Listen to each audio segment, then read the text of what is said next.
கர்த்தருடைய பரிசுத்த நாமத்திற்கு மகிமை உண்டாவதாக. இந்நாளிலும் கூட பிரைஸ் மியூசிக் டிவியின் மூலம் ஒரு சில ஹெட்லைன்ஸ் பிரேயர் நியூஸ்களை நாம் பார்க்க உள்ளோம். முதலாவதாக நாம் பார்க்க போகும் ஹெட்லைன்ஸ் பிரேயர் நியூஸ். திருப்பூர் மாவட்டம் அருகே சாப்பிட்ட உணவு செரிக்காததால் ஏற்பட்ட உடல் உபாதையால் 12 வயது சிறுமி உயிரிழந்தார். இது போன்ற உயிரிழப்புகள் வேறெங்கும் நிகழாதபடிக்கு ஜெபித்துக் கொள்ளுங்கள். அடுத்த ஹெட்லைன்ஸ் பிரேயர் நியூஸ்.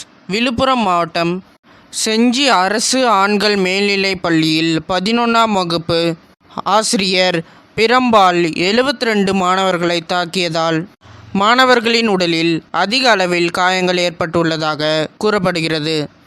இது குறித்து தகவல் அறிந்த மாணவர்களின் பெற்றோர்கள் பள்ளிக்கு வந்து தலைமை ஆசிரியரிடம் கடும் வாக்குவாதத்தில் ஈடுபட்டனர். பள்ளிகளிலும் கல்லூரிகளிலும் படிக்கின்ற மாணவ மாணவிகளை ஆசிரியர்கள் தண்டிக்காதபடிக்கும் அன்போடு நடத்த ஜெபித்துக் கொள்ளுங்கள். அடுத்த ஹெட்லைன்ஸ் பிரேயர் நியூஸ். திருப்பத்தூர் பேருந்து நிலையத்தில் குடிபோதையில் 3 லட்சம் பணத்தை தலைக்கு வைத்து படுத்த வாலிபரிடத்திலிருந்து நோட்டமிட்ட திருடர்கள் பணத்தை மீட்டு பத்திரமாக காவல் நிலையத்தில் ஒப்படைத்த மூதாட்டிக்கு பாராட்டு குவிந்து வருகிறது. இந்த வயதான தாயாரை போல் உண்மையோடு இருக்க ஜெபித்துக் கொள்ளுங்கள்.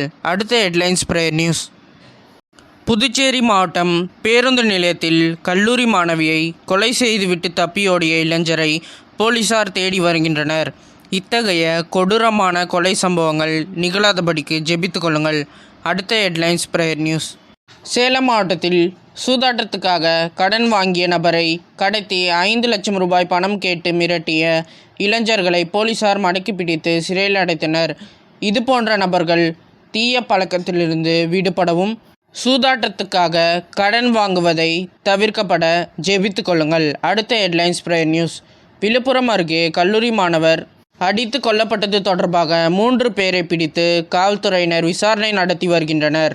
இந்த நிலையில் குற்றவாளிகளை கைது செய்ய கோரி உறவினர்கள் சாலை மறியலில் ஈடுபட்டனர். இது போன்ற கொலை சம்பவங்கள் நிகழாதபடிக்கு ஜெபித்துக் கொள்ளுங்கள். அடுத்த ஹெட்லைன்ஸ் பிரேயர் நியூஸ். கோவை மாவட்டத்தில் நள்ளிரவில் விலை உயர்ந்த 2 சக்கர வாகனங்களை திருடும் நபர்கள் ஒரு குழுவாக செயல்படுவதை குறித்து போலீசார் வாகன திருடர்களை பிடிக்க வேண்டும் என்ற கோரிக்கை எழுந்துள்ளது. இத்தகைய வாகன திருட்டுகளில் நபர்கள் ஈடுபடாதபடிக்கு ஜெபித்துக் கொள்ளுங்கள். அடுத்த ஹெட்லைன்ஸ் பிரேயர் நியூஸ். பல்லாவரத்தில் ரேடியல் சாலை அருகே தீ விபத்து ஏற்பட்டது. தீ விபத்தை கட்டுப்படுத்துவதற்கும் கரும்புகையை அடக்குவதற்கும் தீயணைப்புத் துறையினர் ஈடுபட்டு வருகின்றனர். தீ விபத்துக்கள் ஏற்படாதபடிக்கும் விரைவில் தீ விபத்துக்களை கட்டுப்படுத்தப்பட ஜெபித்துக் கொள்ளுங்கள். அடுத்த ஹெட்லைன்ஸ் பிரேயர் நியூஸ். திருவள்ளூர் மாவட்டம் சோழவரம் அருகே பட்டா கத்தியை காட்டி பணப்பறிப்பில் ஈடுபட்ட நபரை காவல்துறையினர் கைது செய்தனர். இவ்விதமான பணப்பறிப்பில் வேறு நபர்கள் ஈடுபடாதபடிக்கு ஜெபித்துக் கொள்ளுங்கள்.